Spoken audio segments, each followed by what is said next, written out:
نحمده ونصلي على رسوله الكريم اما بعد فاعوذ بالله من الشیطان الرجیم بسم اللہ الرحمن الرحیم. صیام التطوع، نفلی روزے. نفلی روزے کی فضیلت.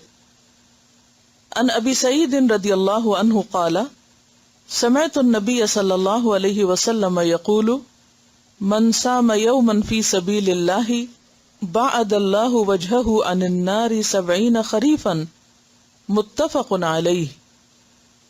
حضرت ابو سعید خدری رضی اللہ عنہ سے روایت ہے، کہتے ہیں میں نے رسول اللہ صلی اللہ علیہ وسلم کو فرماتے ہوئے سنا ہے، جس نے اللہ کی راہ میں یعنی اللہ کی خاطر ایک دن کا روزہ رکھا، اللہ تعالیٰ اسے 70 سال کی مسافت کے برابر جہنم کی آگ سے دور کر دیں گے. یعنی اتنا بڑا اجر ہے روزہ رکھنے کا، خاص طور پر وہ روزہ جس میں صرف اور صرف اللہ کی رضا مطلوب ہو. ہر سال کے شوال کے 6 روزے رکھنے کا ثواب عمر بھر کے روزے رکھنے کے برابر ہے. عن ابی ایوب الانصاری رضی اللہ عنہ ان رسول اللہ صلی اللہ علیہ وسلم قال من صام رمضان ثم اتبعه ب6 من شوال فكأنما صام الدهر. رواہ مسلم و ابو داود والنسائی والترمذی وابن ماجہ. حضرت ابو ایوب انصاری رضی اللہ عنہ سے روایت ہے کہ رسول اللہ صلی اللہ علیہ وسلم نے فرمایا، جو شخص رمضان کے روزے رکھ کر ہر سال شوال میں بھی 6 روزے رکھے اسے عمر بھر کے روزوں کا ثواب ملتا ہے. اسے مسلم، ابو داود، نسائی، ترمذی اور ابن ماجہ نے روایت کیا ہے. اب انہوں نے نیچے کچھ کیلکولیشن کی ہے کہ 30 روزے اور 6 روزے کل 36 روزے یعنی 36 روزے بنتے ہیں. ہر روزے کا ثواب 10 کے برابر ہے، کیونکہ قرآن پاک میں آتا ہے من جاء بالحسنۃ فلہ 10 امثالھا، جو ایک نیکی لایا اس کے لیے 10 کا ثواب ہے. تو اس طرح اگر ہر سال کے رمضان کے بعد باقاعدگی سے شوال کے 6 روزے رکھے جائیں تو عمر بھر کے روزوں کا ثواب ہو جائے گا، یعنی سال کے پھر 360 دن بن جائیں گے.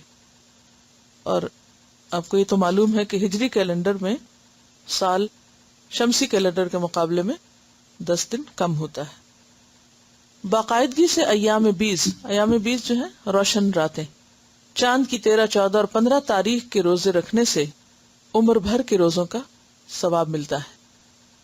عن ابی قتادہ رضی اللہ عنہ قال قال رسول اللہ صلی اللہ علیہ وسلم 3 من كل شهر ورمضان الى رمضان فهذا صيام الدهر كله. رواہ مسلم. حضرت ابو قتادہ رضی اللہ عنہ کہتے ہیں رسول اللہ صلی اللہ علیہ وسلم نے فرمایا، ایک رمضان سے دوسرے رمضان کے درمیانی عرصے میں ہر ماہ 3 دن ایام 20 کے روزے رکھنا عمر بھر روزے رکھنے کے برابر ہے. اسے مسلم نے روایت کیا ہے. اور اس میں بھی آپ دیکھیے کہ ہر مہینے اگر روزے رکھے جائیں تو سال میں 12 مہینے ہوتے ہیں اور کل کتنے روزے ہو جائیں گے؟ 36 روزے ہو جائیں گے، اور ہر روزہ پھر 10 کے برابر. تو اس طرح 360. تو گویا ایک انسان ساری زندگی ہی روزے سے ہے. سفر میں نفلی روزہ رکھنا جائز ہے. ان حمزہ ابن عمرو الاسلمی رضی اللہ عنہ انہ سأل رسول اللہ صلی اللہ علیہ وسلم اصوم فی السفر قال ان شئت فصم وان شئت فافطر. رواہ النسائی. حضرت حمزہ بن عمرو اسلمی رضی اللہ عنہ سے روایت ہے کہ انہوں نے رسول اللہ صلی اللہ علیہ وسلم سے پوچھا، کیا میں سفر میں روزہ رکھوں؟ آپ نے فرمایا، اگر چاہو تو رکھو، چاہو تو نہ رکھو. اسے نسائی نے روایت کیا. یہ سوال بہت سے لوگوں کا ہوتا ہے، کیا رکھ سکتے ہیں؟ اگر رکھ سکتے تو رکھ لو، اگر نہیں رکھ سکتے نہ رکھو. جہاد یا حج کے سفر میں روزہ رکھنے والے کو اللہ تعالیٰ 70 سال کی مسافت کے برابر جہنم سے دور کر دیتے ہیں. یعنی اس میں یہ جو فی سبیل اللہ ہے، اس میں انہوں نے اسے اللہ کے راستے میں، یعنی اللہ کے راستے میں جو سفر ہو، اس سفر میں روزے رکھنے سے تعبیر کیا ہے. تو طالب علم بھی کس میں ہوتا ہے؟ فی سبیل اللہ ہوتا ہے. وہ حدیث آپ نے پڑھی ہوگی، جو علم حاصل کرنے کے لیے نکلے وہ اللہ کے راستے میں ہوتا ہے یہاں تک کہ وہ واپس پلٹ جائیں. یعنی جب تک آپ گھر جاتے ہیں تو گھر سے نکلنے سے لے کر گھر تک کا سارا وقت کیا وقت ہے؟ فی سبیل اللہ، ظاہر اللہ کی خاطر آپ نکلیں.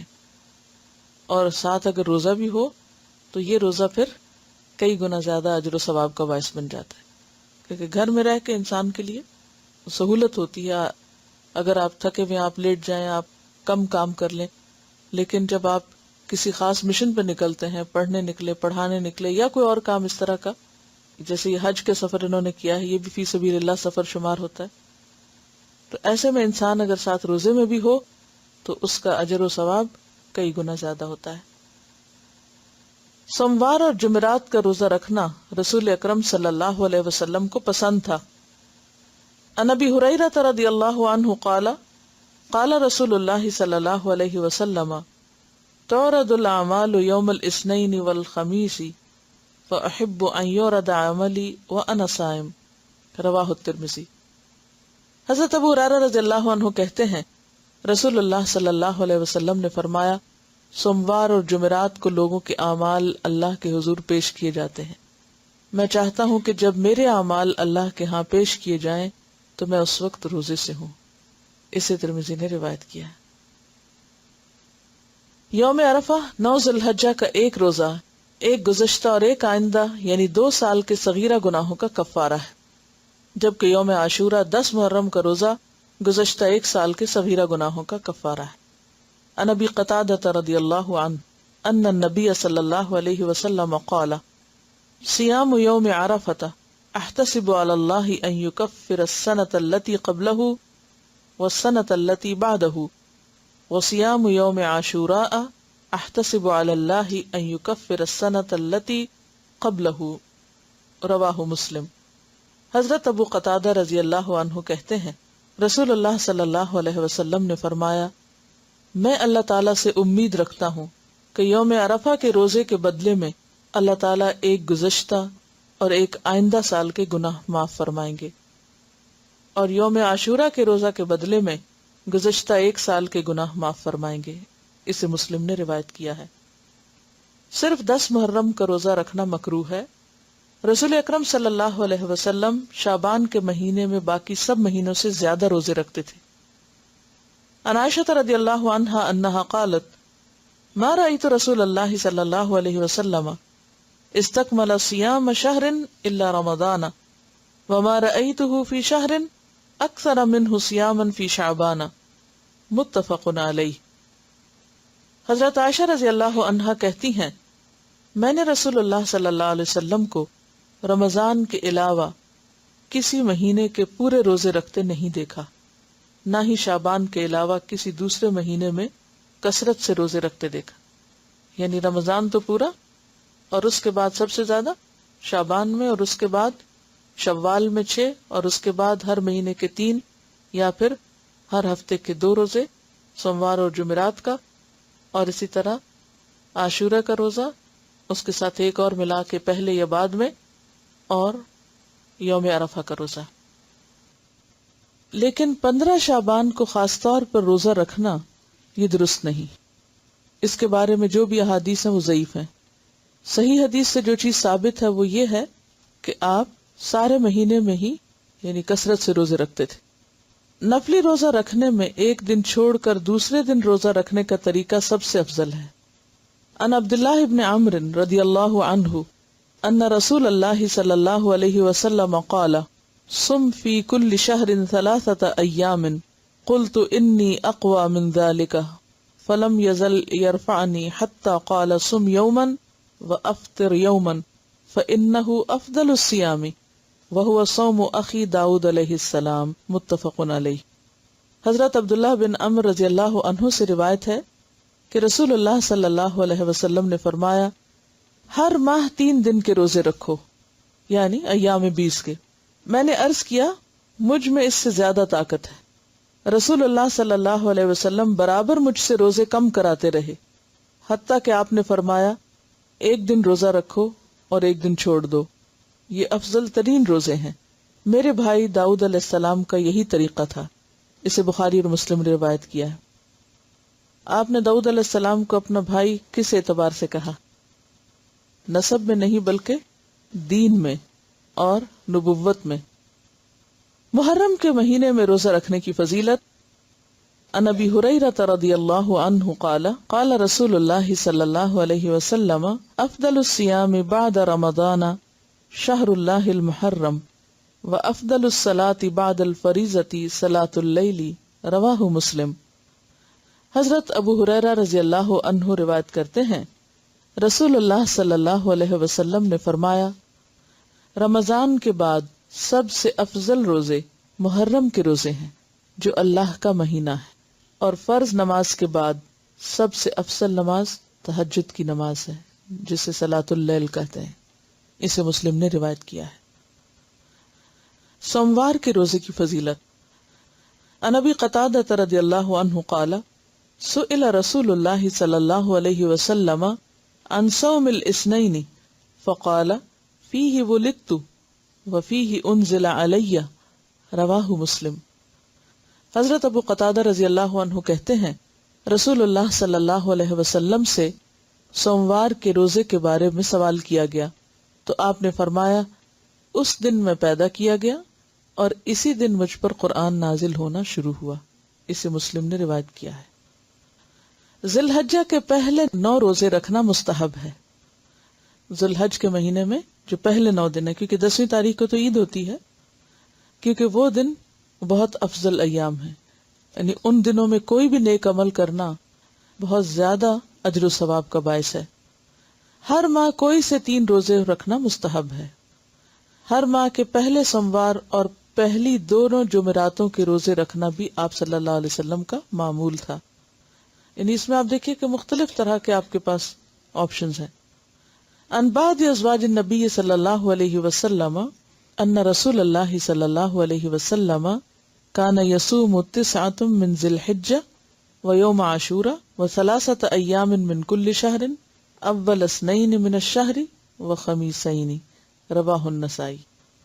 نبی اکرم صلی اللہ علیہ وسلم کی کسی زوجہ محترمہ سے روایت ہے کہ رسول اکرم صلی اللہ علیہ وسلم ذی الحجہ کے پہلے 9 روزے اور عاشورہ کا روزہ رکھتے، نیز ہر ماہ میں 3 روزے رکھا کرتے، ایک روزہ ہر ماہ کے پہلے سوموار کو اور ہر ماہ کی پہلی 2 جمعرات کو۔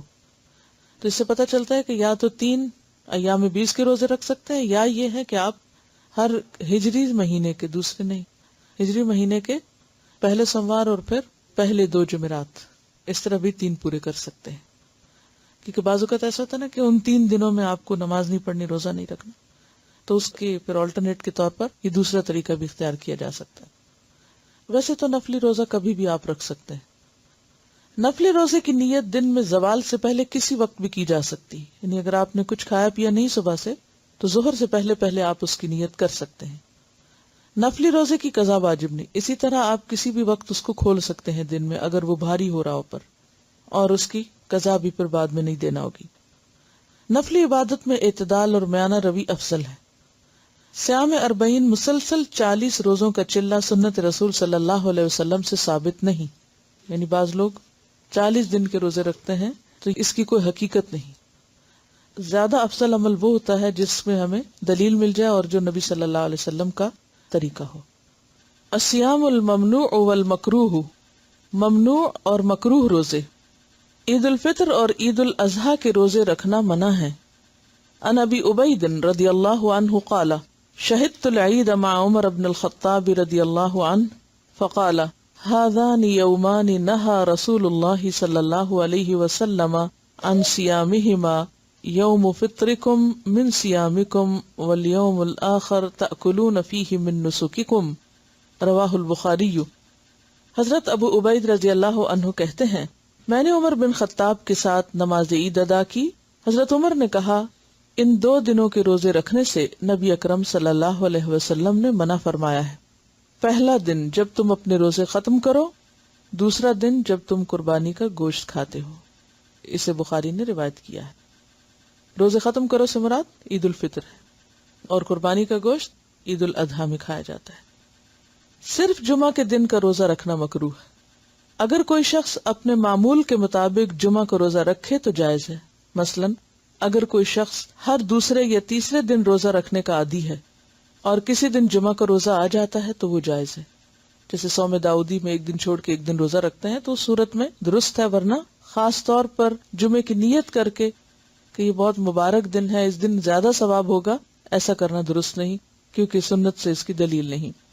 عن ابی ہریرہ عن النبی صلی اللہ علیہ وسلم قال لا تختصوا لیلۃ الجمعۃ بقیام من بین اللیالی ولا تخصوا یوم الجمعۃ بصیام من بین الایام الا ان یکون فی صوم یصومہ احدکم رواہ مسلم.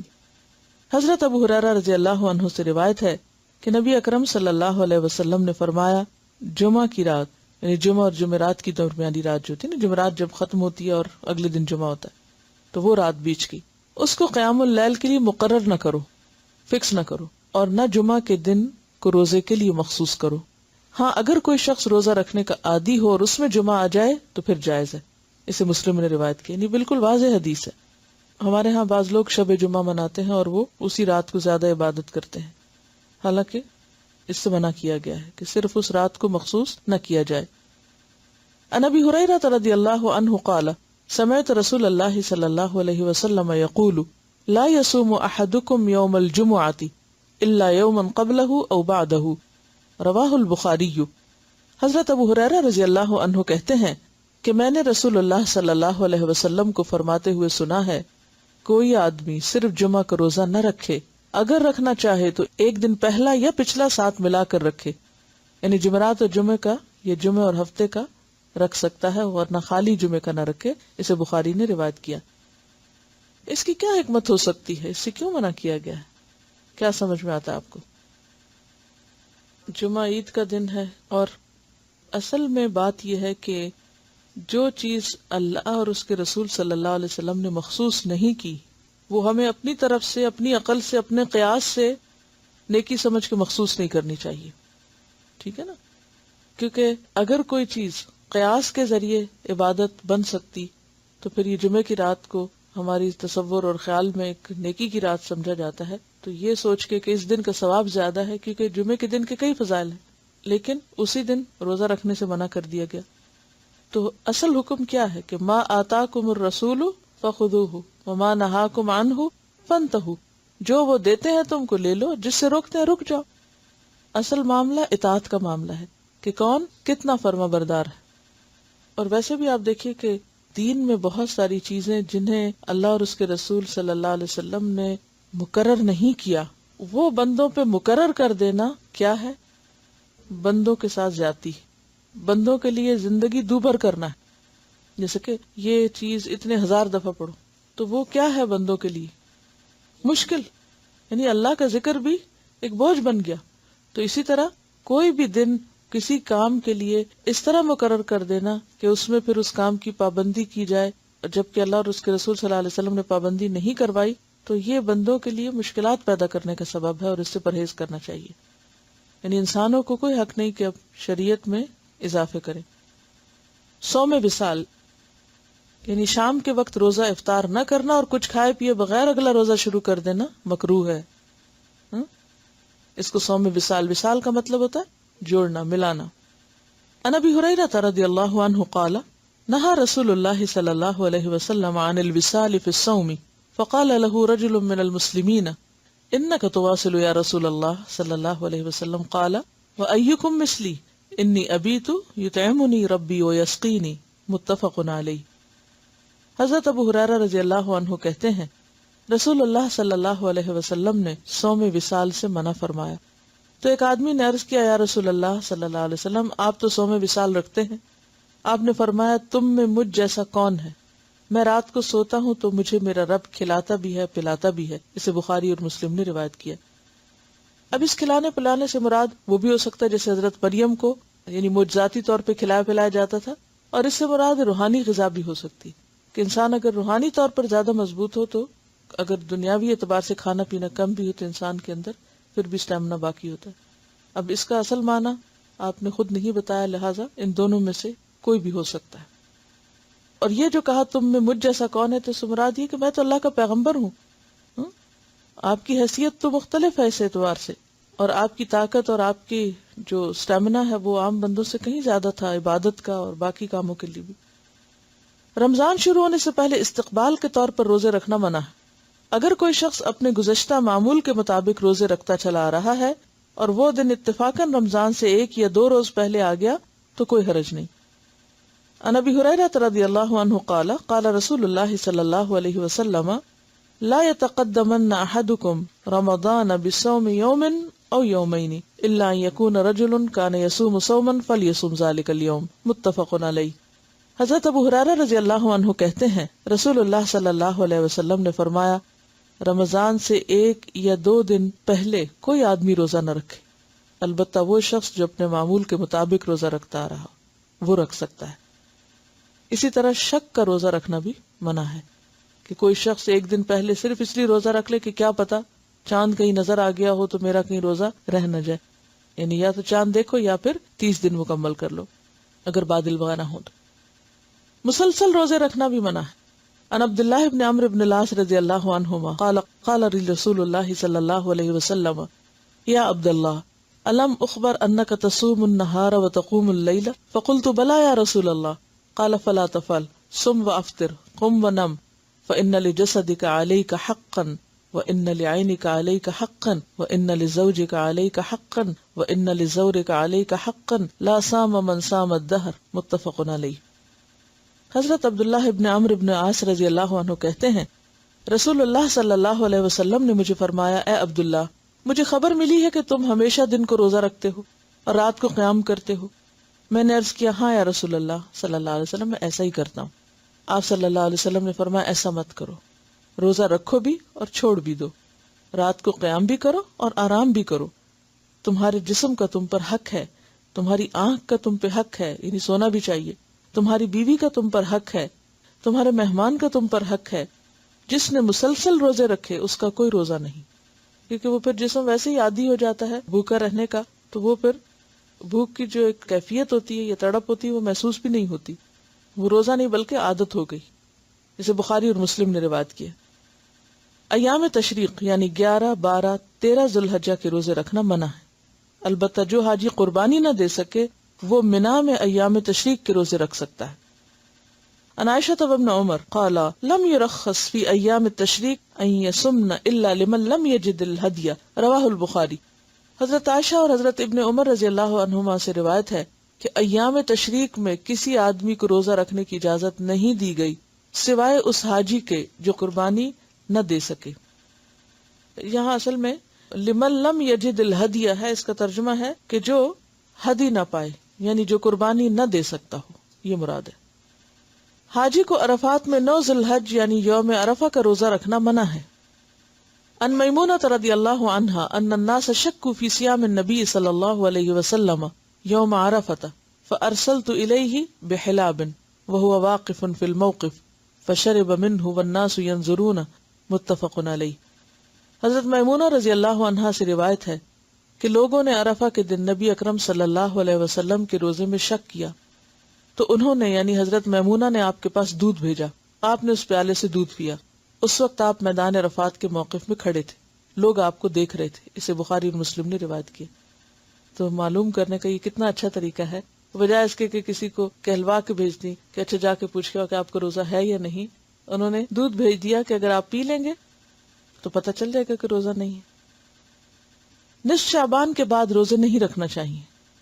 عن ابی ہریرہ رضی اللہ عنہ قال قال رسول اللہ صلی اللہ علیہ وسلم اذا بقی نصف من شعبان فلا تصوموا رواہ الترمذی۔ حضرت ابو ہریرہ رضی اللہ عنہ کہتے ہیں رسول اللہ صلی اللہ علیہ وسلم نے فرمایا جب نصف شعبان باقی رہ جائے یعنی رمضان سے 15 دن پہلے تو نفلی روزے نہ رکھو۔ اسے ترمذی نے روایت کیا۔ کیوں منع کیا گیا؟ تاکہ رمضان کے لیے طاقت بحال ہو جائے۔ عورت کا اپنے شوہر کی اجازت کے بغیر نفلی روزہ رکھنا منع ہے۔ عن ابی ہریرہ رضی اللہ عنہ ان رسول اللہ صلی اللہ علیہ وسلم قال لا تصوم المرأة وزوجها شاهد يوما من غیر شہر رمضان الا باذنه رواہ الترمذی۔ حضرت ابو ہریرہ رضی اللہ عنہ سے روایت ہے کہ رسول اکرم صلی اللہ علیہ وسلم نے فرمایا کوئی عورت اپنے شوہر کی موجودگی میں اس کی اجازت کے بغیر سوائے رمضان کے روزوں کے نفلی روزے نہ رکھے۔ ہاں، اس میں یہ ہے کہ رمضان کے روزے میں شوہر سے نہیں پوچھا جائے گا، اور رمضان میں اگر کچھ چھٹ گئے تو قضا کرنا جو ہے وہ بھی فرض روزہ ہی ہے، اور وہ یعنی رمضان کے روزے کی ادائیگی ہے، اس لیے اس کی بھی اجازت ہے، وہ انسان پوچھے بغیر رکھ سکتا ہے، ورنہ عام نفلی روزے نہیں۔ کیوں منع کیا گیا؟ شوہر اور بیوی کے تعلقات جو ہیں وہ روزے کی حالت میں منع ہیں، تو اس میں یہ ہے کہ ایسی عبادات جن میں دونوں کے تعلقات میں کسی قسم کی کشیدگی پیدا ہو سکتی ہو، ان میں باہمی مشورہ ضروری ہے۔ اس میں دین کا حسن آپ دیکھیے، باہمی تعلق جو ہے وہ سکون کا باعث ہے۔ وہ سکون کا باعث اسی وقت ہوتا ہے کہ جب آپس کی کمیونیکیشن ہوتی ہے، انڈرسٹینڈنگ ہوتی ہے۔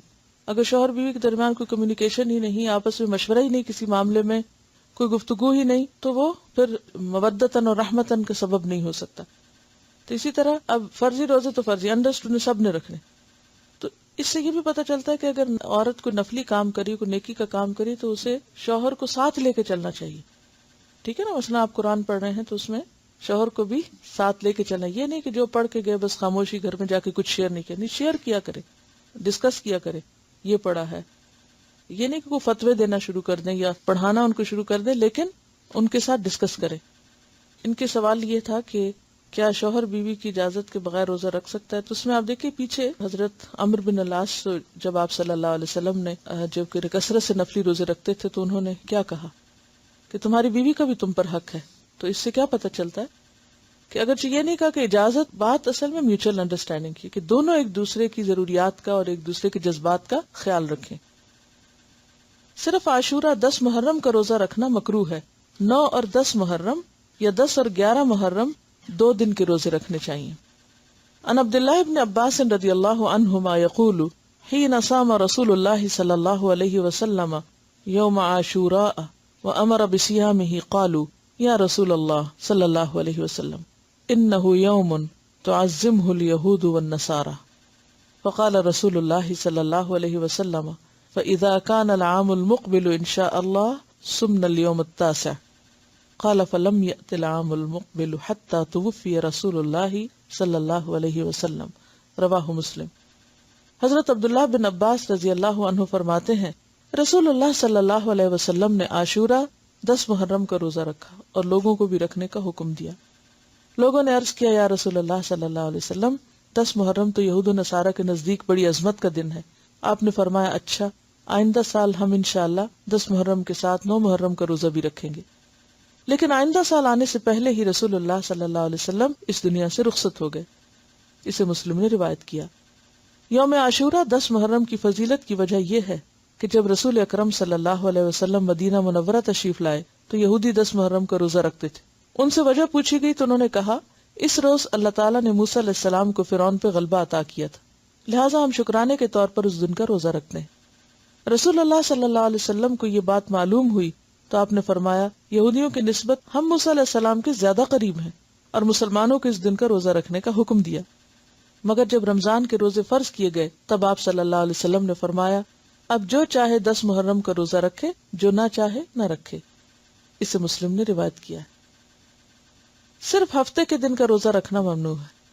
ان عبداللہ ابن بسر ان اخت السماء رضی اللہ عنہا ان رسول اللہ صلی اللہ علیہ وسلم قال لا تصوموا يوم السبت الا فيما افترض عليكم فان لم يجد احدكم الا عود عنبة او لحاء شجرة فليمزغها رواہ ابن خزیمہ۔ حضرت عبداللہ بن بسر اپنی بہن سما سے روایت کرتے ہیں کہ رسول اللہ صلی اللہ علیہ وسلم نے یہ فرمایا کہ ہفتے کا روزہ سوائے فرض روزے کے نہ رکھو، اگر کھانے کو اور کوئی چیز نہ ملے تو انگور کی لکڑی یا درخت کی چھال ہی چبا لو، یعنی کچھ نہ کچھ ضرور چکھو۔ ہفتہ چونکہ اہل کتاب کی عید کا دن تھا، سبت، لہذا آپ صلی اللہ علیہ وسلم نے ہفتے کے ساتھ جمعہ یا اتوار کے دن کا روزہ ملا کر رکھنے کا حکم دیا۔ عید الاضحیٰ کے دن جو صبح کے وقت روزہ رکھتے ہیں وہ قربانی کے گوشت سے کھولنا چاہیے، اور اگر کسی کو زیادہ بھوک لگی تو عید کے بعد پھر وہ کسی بھی چیز سے کھول لے۔ لیکن صحابیات کے اس بارے میں ہمیں عمل یہ ملتا ہے کہ وہ بچوں کو دودھ تک نہیں پلاتی تھی، یعنی صبح اٹھنے سے لے کر عید پڑھنے تک کم از کم، اور قربانی کرنے تک اصل میں یعنی روزہ رکھتے تھے بغیر کچھ کھائے پیے، یہ نہیں کہ سحری کھا کے روزہ رکھتے تھے، نہیں کچھ نہیں کھاتے تھے۔ لیکن عید الفطر کے دن کھجور کھانا آپ صلی اللہ علیہ وسلم کی سنت ہے، ویسے کچھ بھی میٹھا کھا سکتے۔ وآخر دعوانا ان الحمد للہ رب العالمین۔ سبحانک اللہم و بحمدک، نشہد ان لا الہ الا انت، نستغفرک و نتوب الیک۔ السلام علیکم و رحمۃ اللہ وبرکاتہ۔